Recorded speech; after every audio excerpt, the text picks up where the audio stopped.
Merci pour votre invitation et merci pour ce titre proposé par Karine qui effectivement nous permet de faire un petit aller-retour de la situation actuelle vers le passé et ce qui est assez intéressant.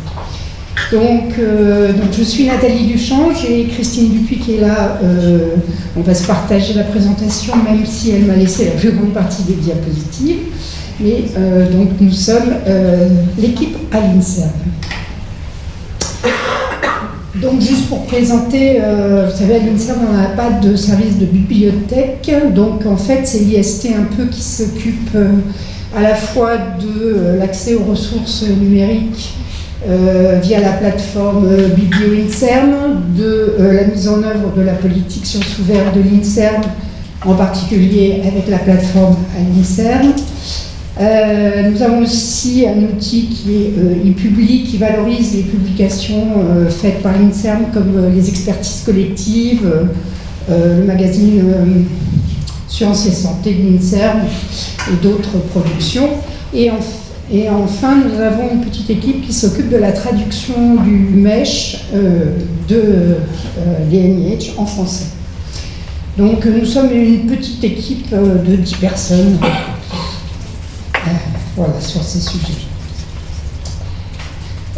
Donc la science ouverte, c'est un enjeu stratégique pour l'INSERM depuis longtemps.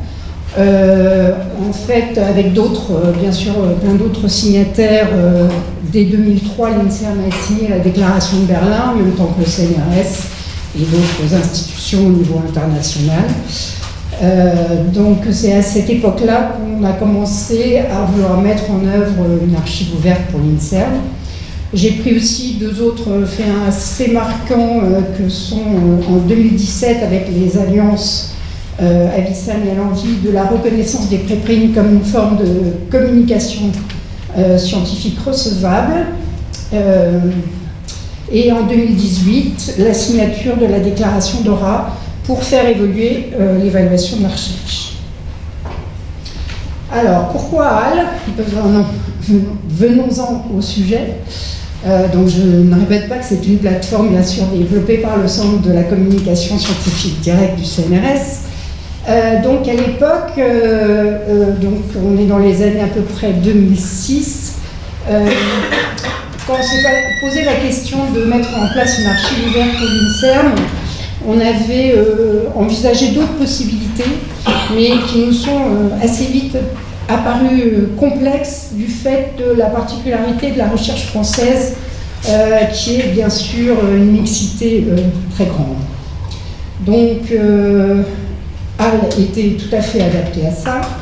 HAL aussi commençait à y avoir des portails qui s'ouvraient, donc ça nous semblait intéressant d'avoir une archive où on mutualise les forces entre établissements. Enfin, donc c'est avec ces portails qui offraient la possibilité déjà d'une reconnaissance au niveau de l'établissement et aussi de pouvoir développer sa propre politique. J'y viendrai après parce que ça c'est assez important. Et donc possibilité aussi d'adaptation aux spécificités des sites ouverts. Donc le portail à l'INSERM a ouvert en 2006. Donc à cette époque, d'ailleurs, s'est mis en place un protocole d'accord interétablissement donc autour de HAL, qui s'est mué en une convention en 2013, une convention de partenariat avec de nombreux établissements. Et aujourd'hui, donc, le CCSD est devenu une unité mixte de services. Bon, ça je vais passer très vite, mais bien sûr, dans le plan national, HAL a été mis vraiment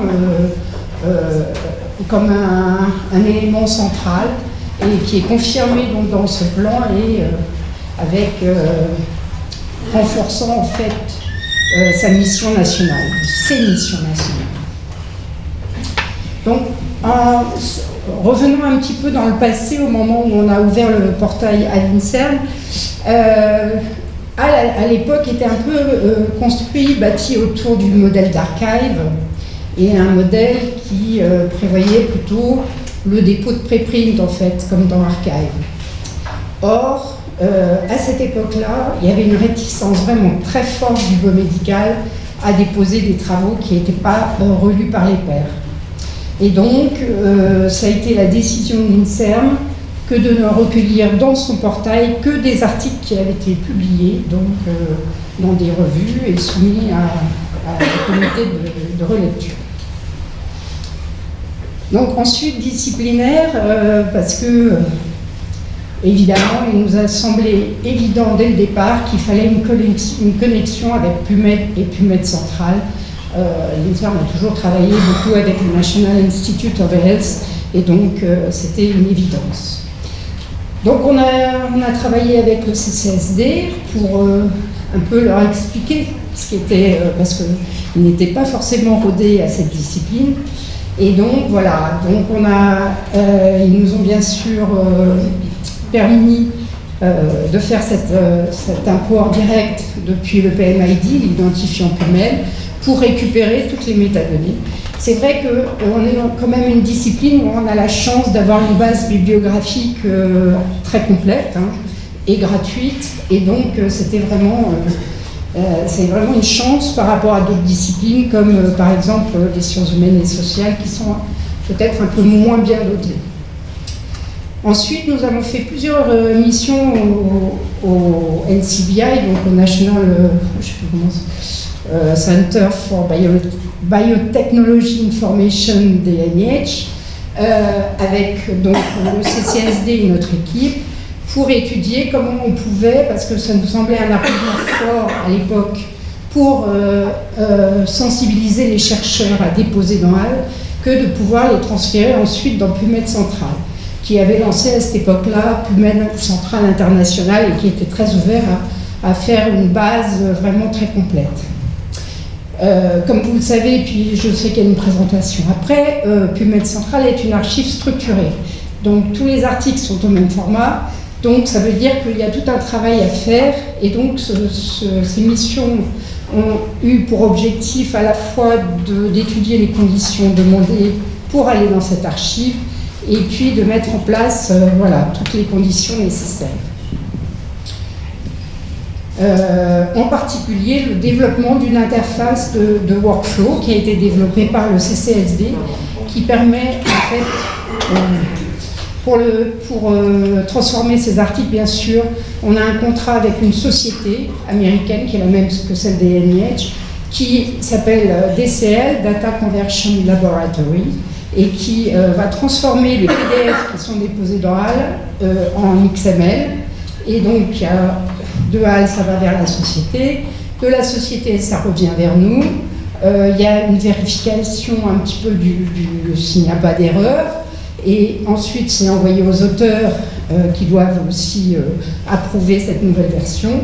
Et ensuite, c'est transféré à PubMed Central. Donc, vous voyez, c'est quand même un processus un peu lourd. Enfin, un peu lourd, oui, quand même assez lourd. Alors, les portails institutionnels de HAL, donc, ce sont des sous-ensembles. Je crois qu'il y en a plus de 120, enfin, il y en a qui s'ouvrent un peu continuellement. Alors, donc, ça permet une gestion par établissement. Alors, ça permet l'identité, ça permet d'établir, comme je l'ai dit, la politique de l'établissement, ça permet d'avoir une équipe support et ça permet aussi une animation. Donc, ce qu'il faut bien savoir, c'est que tout l'ensemble de ce qui est présent dans les portails est bien sûr présent dans HAL. Par contre, les portails peuvent n'être qu'une vue partielle, en fait, ou pour l'établissement, de ce qui est dans HAL. Et le dernier point, le dernier point très important, c'est que bien sûr, un document peut être récupéré dans différents portails. Si on a une unité Paris 13 INSERM, le document il peut être dans les deux portails en même temps qu'il est bien sûr dans HAL. Donc ça, c'est vraiment un seul dépôt pour les chercheurs, et ça c'est très important. Alors, donc pour revenir un peu ici sur le principe d'une archive ouverte, En fait, c'est vraiment basé sur le dépôt par les auteurs. Pourquoi? Parce que soit ils y déposent des articles qui ne sont pas publiés, des prépublications ou des préprints. Et moi, je préfère parler dans ce cas plutôt de serveurs de préprint, comme Archive, ou maintenant, en biologie, ça commence à se développer, BioArchive. Et puis après, on a les articles publiés, donc relus par les pairs, qu'on appelle souvent des post-truths. Et bien sûr, HAL permet le dépôt de plein d'autres documents scientifiques, et c'est un des arguments importants. Ça permet de conserver ces communications à des congrès et autres posters et autres documents, chapitres d'ouvrages. Alors, pour les articles publiés, forcément, un petit peu parlé, quand on cède ses droits lorsqu'on publie dans une revue sous abonnement, ce qu'on appelle, ce qui est le transfert de copyright. Et donc, à ce moment-là, c'est la version auteur que l'on peut déposer et qui est la version qui a été soumise et acceptée par la revue, par une revue, et avec les révisions s'il y a eu lieu. Par contre, quand les droits n'ont pas été cédés et que les articles sont sous licence libre, dont on a parlé, les licences Creative Commons, c'est la caractéristique des revues Open Access, la version de l'éditeur peut être déposée. Donc, j'ai remis il existe différentes sortes de licences Creative Commons, non commerciales, partage à l'identique, il y a différentes options, mais ça protège dans tous les cas la paternité de l'œuvre et donc ça protège les auteurs. Donc là, c'est juste une illustration sur le marquage, parce que c'est vrai que dans les dépôts, dans les portails de HAL, il y a beaucoup de confusion, on ne sait pas toujours. Donc là, c'est clair, ça c'est une version PDF, ce qu'on appelle le PDF éditeur, et où c'est bien marqué que le copyright c'est réservé à Elsevier. Ici, c'est la version auteur donc, du même article qui peut, elle, être déposée dans l'archive, a priori, avec un embargo. Et ça, c'est une revue, un article Open Access qui est sous Creative Commons et qui donc peut être déposé dans une archive ouverte sans embargo. Alors, les archives ouvertes, c'est quand même le pilier du mouvement de l'Open Access, parce que toutes les politiques, qu'elles soient d'incitation ou d'obligation, incluent le dépôt en archive ouverte. Donc, par exemple, dans Horizon 2020, l'obligation est ferme. En fait, les deux voies sont possibles, soit la voie verte, et c'est jusqu'à 6 mois ou 12 mois dans les sciences humaines et sociales, ou dans une revue Open Access. Les deux voies sont acceptées, mais dans tous les cas, il faut un dépôt dans une archive ouverte.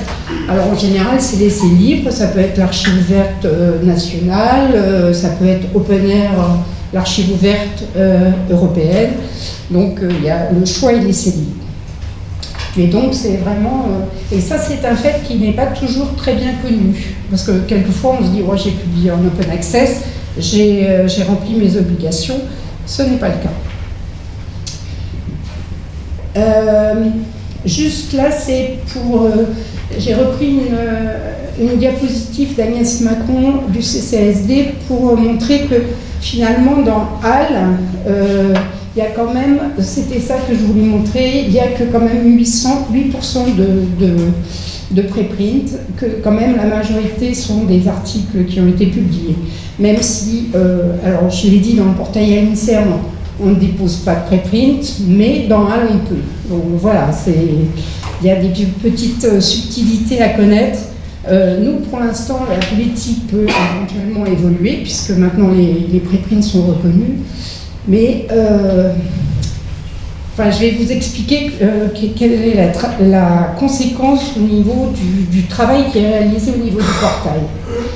Ce qu'on appelle la modération, c'est-à-dire que les chercheurs viennent déposer des articles, et donc ce qui est fait, c'est qu'on contrôle la version déposée, savoir si c'est un PDF éditeur qu'on n'a pas le droit de déposer, mais on retourne un mail aux auteurs en leur disant qu'on ne peut pas la déposer, qu'ils nous déposent la version auteur. On complète aussi les métadonnées, puisque le dépôt est vraiment facilité pour les chercheurs. Ils n'ont quasiment qu'à déposer le fichier, et donc notre équipe derrière, surtout Christine, va compléter toutes ces métadonnées, avec une attention toute particulière au champ auteur-affiliation. C'est une particularité de HAL, c'est qu'on remet ce champ, les auteurs, les affiliations, et que c'est très important, parce que ça va, de là va découler toute la qualité des services associés à HAL, que ce soit des collections, des pages web, des CV, et le problème, c'est que il est absolument nécessaire, ça c'est une règle, que le travail soit attribué bien au moment où a été fait la publication, c'est-à-dire que les affiliations doivent être identiques à celles de l'article. Et il y a dans HAL Auréal, qui est le référentiel de tous les laboratoires, et le problème, c'est qu'on a tendance à faire des fusions quand un laboratoire change de nom, et le problème, c'est que tous les articles qui étaient affiliés à un laboratoire, du coup, sont affiliés au nouveau numéro, enfin au laboratoire qui a changé. Donc ça, c'est vraiment quelque chose contre lequel on a beaucoup de difficultés, parce qu'on rencontre souvent un travail qui est défait à cause de ces fusions de laboratoires. Surtout, il faut laisser les anciens laboratoires les fermer, mais surtout pas les fusionner. Donc, c'est notre équipe aussi qui gère la période d'embargo, donc on n'a pas de questions à se poser sur les chercheurs qui respectent ou non la loi numérique. C'est nous qui gérons la période d'embargo, et elle est limitée, donc, grâce à cette loi, à 6 mois. Donc, et alors, le dernier point, c'est une lutte contre les notices. HAL est une archive ouverte. Elle a pour but de recueillir les textes intégraux, et malheureusement, il y a beaucoup de notices qui sont déposées et qui ne sont pas modérées. Donc les auteurs et les affiliations, quelquefois, on retrouve vraiment n'importe quoi. Et ça, c'est vraiment un problème, d'ailleurs, qui est tout à fait pris en considération par le CCSD, et qu'ils essayent de trouver des solutions. Donc nous, la solution qu'on a trouvée, c'est que notre portail n'est pas automatique, c'est-à-dire que si un dépôt d'un chercheur INSERM est fait dans un autre portail, en fait, nous recevons des alertes et nous récupérons ce dépôt s'il y a le texte, mais souvent pas s'il y a la notice. Donc voilà, tout le travail qui est fait, que nous faisons dans le portail. Après, il y a tout un travail de sensibilisation que nous faisons depuis 2006. Alors c'est vrai qu'on s'est heurté souvent à la difficulté de faire comprendre l'intérêt de déposer un article publié. Donc les chercheurs souvent nous disaient, nous on a publié dans un bon journal, et donc du coup notre visibilité elle est assurée. Ce qui est en partie vrai, mais il y a toute la question aussi de la pérennité, de la volonté des établissements d'avoir accès à leur propre production, qui ne sont pas forcément des messages qui sont très parlants toujours pour les chercheurs, mais qui sont très importants. Donc, quand même, l'intérêt à déposer dans HAL pour le chercheur, c'est quand même aussi de participer au mouvement de la science ouverte. Ça, c'est un argument important, et beaucoup sont très sensibilisés à cet argument. Bien sûr, augmenter la visibilité des travaux, parce que Bénédicte en a un peu parlé sur toute cette interopérabilité, je vais le montrer après. Et donc, du coup, c'est vraiment important. Bien sûr, alors aujourd'hui, répondre aux messages d'incitation d'obligation des tutelles et des financeurs. Nous, je sais, on n'a pas d'obligation à l'époque pour l'INSERM, on fait juste une incitation. Ce qu'on fait souvent, c'est que quand on voit apparaître des publications dans PubMed avec un auteur correspondant à l'INSERM, on envoie un mail automatique grâce à un petit outil pour leur demander de venir déposer, un mail tout simple, et donc en général c'est assez efficace. Bon, évidemment, dans la plupart des financements aujourd'hui, les chercheurs ont par contre une obligation. Alors, l'argument aussi de mettre les travaux à disposition de tous et pas simplement aux seuls abonnés est un argument important, en particulier ceux qui sont sensibilisés pour les associations de patients. Il faut penser aussi aux médecins en libéral. Enfin, donc il y a toute une catégorie aux étudiants qui quittent une université et qui du coup se retrouvent sans plus aucun accès. Et donc ça c'est pour le lecteur. Et puis pour celui qui dépose, c'est aussi de savoir qu'il va déposer en toute légalité. Parce que ResearchGate, CIUP, c'est peut-être très pratique, mais ils sont quand même tous les deux poursuivis en justice pour violation du droit d'auteur à grande échelle. Donc, conserver et gérer bien sûr de manière pérenne l'ensemble des publications, des communications et congrès et autres documents, que ce soit pour un auteur, pour un laboratoire, pour une institution. Donc tout ça, ce sont des arguments très forts.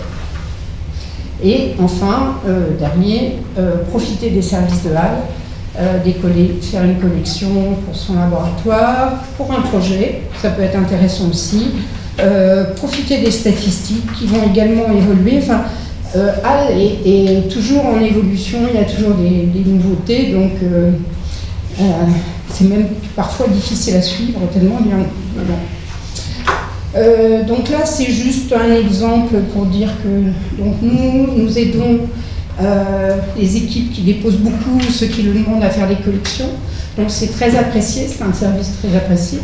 Donc effectivement, par rapport à HAL qui a je ne sais pas combien de collections, nous sommes des petits joueurs, mais nous avons quand même créé un certain nombre de collections, que ce soit pour des institutions, laboratoires, cohortes aussi. On a travaillé avec le portail Épidémiologie France pour associer chaque cohorte à une collection morale. Donc c'est vraiment une vitrine qui est très intéressante. Bien sûr, après, mais de toute façon, l'export des listes de publication, c'est vrai pour un service, c'est vrai à partir de n'importe quel portail ou de HAL. Donc ce sont des services qui peuvent être très appréciés. Mais bien sûr, pour avoir une collection de qualité, il faut que la qualité des métadonnées soit là au départ. Donc ça, c'est juste pour illustrer donc cette visibilité quand même qui est assurée par le dépôt dans HAL grâce à l'interopérabilité, puisque ça va être moissonné par Google Scholar, enfin je ne sais pas si le terme moissonné est exact, mais, et autres grands moissonneurs, hein, bien sûr. Donc moi je dis souvent, on ne va pas forcément faire ces recherches dans HAL, mais si vous n'avez pas accès à un article et que vous souhaitez le trouver, vous mettez son titre dans Google et voilà, vous tombez dessus s'il a été déposé dans un archive ouvert. C'est un moyen aussi de mettre ces publications dans ResearchGate sans les mettre. Il faut d'abord passer par HAL et non pas les mettre directement dans ResearchGate ou autres réseaux sociaux. Le champ des financements permet d'être automatiquement intégré dans OpenAir. Il y a également des liens depuis PubMed quand l'article est déposé dans HAL. Et soumis à quelques conditions, le transfert à PubMed Central. Donc vous voyez que c'est quand même assez important. Et donc je vais passer la parole à ma collègue, Christine Dupuis. Bonjour. Alors, je vais vous présenter une interface qui s'adapte à l'OMS, qui a été développée par le CCSD. Alors Alema, c'est une plateforme de gestion des dépôts de HAL vers PMC. Pour ce faire, sur certaines conditions, les articles qui ont été déposés dans HAL-INSERM sont transférés dans PubMed Central, qui est une archive ouverte, qui est l'archive ouverte internationale opérée par les NIH et dans le domaine des sciences de la vie. Donc, pour être transférés sur PubMed Central, ces documents sont transformés sous format uniforme sur l'archive ouverte, sur cette archive ouverte, et transformés en format XML. Ces travaux, en fait, sont réalisés par la société DCL, notre prestataire externe qui est basé à New York, et le coût moyen par article est de 40 €. Alors, le dépôt de critères de transfert sur PubMed Central, donc il faut avoir la discipline sciences de la vie, un identifiant PubMed, des conditions des NIH, certains refus des éditeurs et des éditeurs qui au contraire déposent. Donc l'article est converti en XML par la société DCL. Ensuite, un contrôle de qualité est fait sur cette conversion par nos soins. Ensuite, l'auteur valide la conversion de son dépôt. Le dépôt est envoyé vers PubMed Central. Et enfin, une mise à jour de l'article est faite dans l'archive ouverte HAL en renseignant l'identifiant PubMed Central. C'est comment ?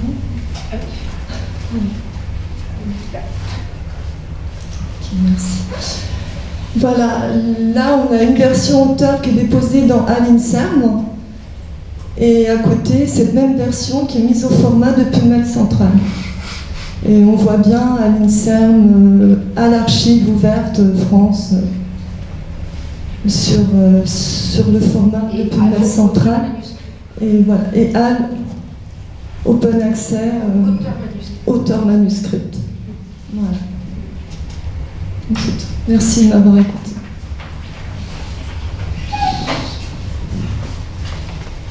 Donc, juste pour terminer, je vous présente deux enquêtes qu'on a fait récemment.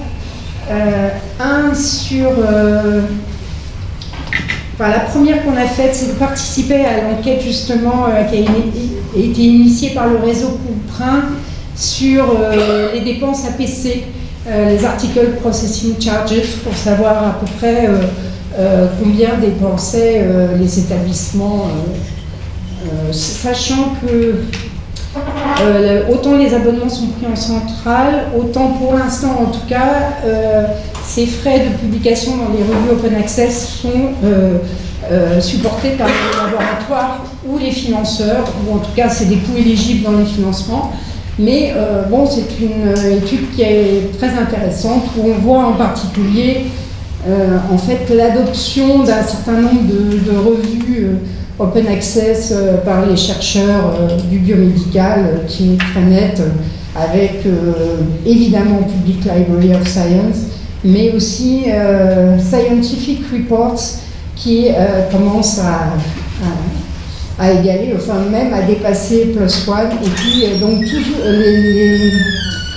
il y a aussi Nature Communication, enfin Springer Nature est un éditeur qui commence à proposer des revues très intéressantes dans le domaine. Et notre autre enquête plus récente, puisque on a publié les résultats en novembre, c'est une enquête qu'on a fait auprès des structures INSERM pour connaître un petit peu leurs pratiques, que ce soit en matière de publier dans des revues Open Access, de déposer d'oral, d'adoption des préprints, et puis leur vision du facteur d'impact. Donc, évidemment, je ne vais pas la détailler ici, hein, mais vous pouvez aller les consulter. Et donc, comme c'était dans des structures INSERM, nous avons eu les répondants à un certain nombre d'universitaires, de membres du CNRS, d'hospitalo-universitaires et autres. Voilà, donc, et je vous remercie.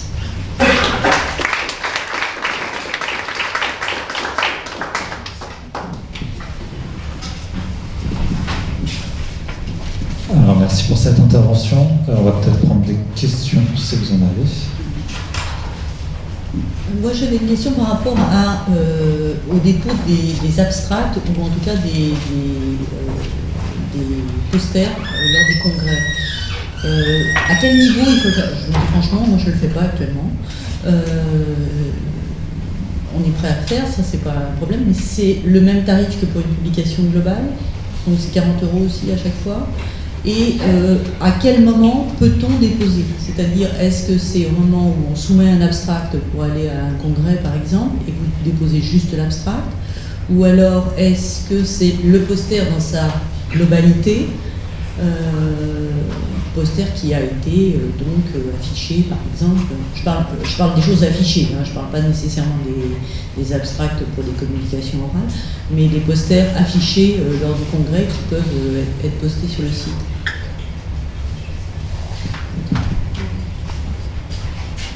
Alors sur la première partie, en fait, ça ne coûte 40 € par article que quand on transfère à Périmètre Central.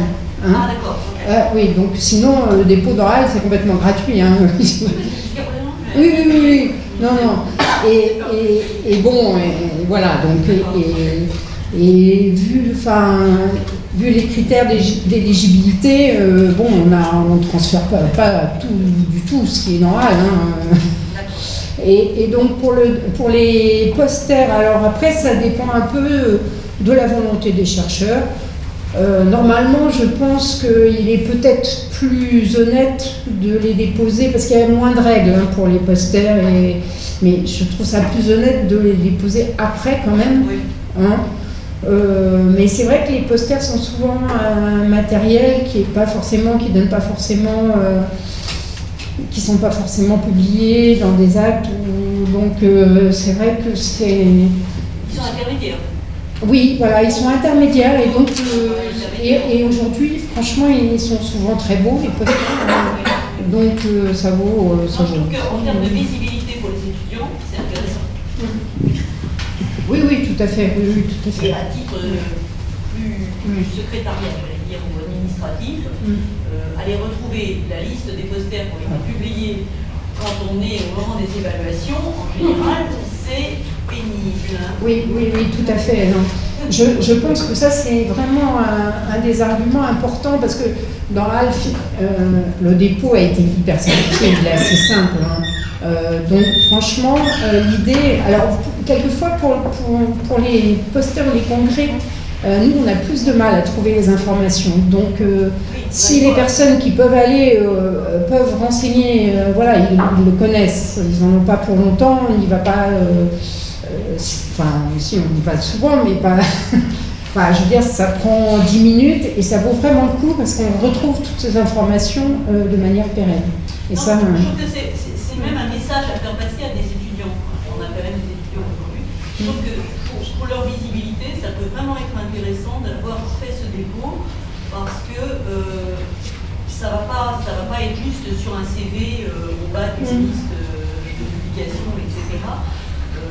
Pour trouver des postes à l'extérieur ou un postdoc, etc. C'est une démarche qui est un peu facilitée et qui montre clairement leur visibilité. Tout à fait, oui. En fait, c'est vrai que si c'est fait de manière individuelle par les étudiants, dans ces cas-là, ça représenterait une charge de travail monstrueuse. Et puis... on peut y arriver quand même. Hein. Oui, et plutôt puis... que de passer 3 heures tous les 5 ans à essayer de trouver le titre et le nom de tous les travailleurs et les affiliations, etc. Et puis il faut dire aussi que les doctorants et les étudiants sont beaucoup plus familiarisés avec tout ça. Donc, alors par contre, ils sont peut-être plus attirés parfois par les réseaux sociaux. C'est le seul... le seul endroit où ils peuvent échapper à aller plutôt dans les réseaux sociaux. Donc rentrer pour aller dans les réseaux sociaux, je trouve que c'est un argument aussi qui est intéressant.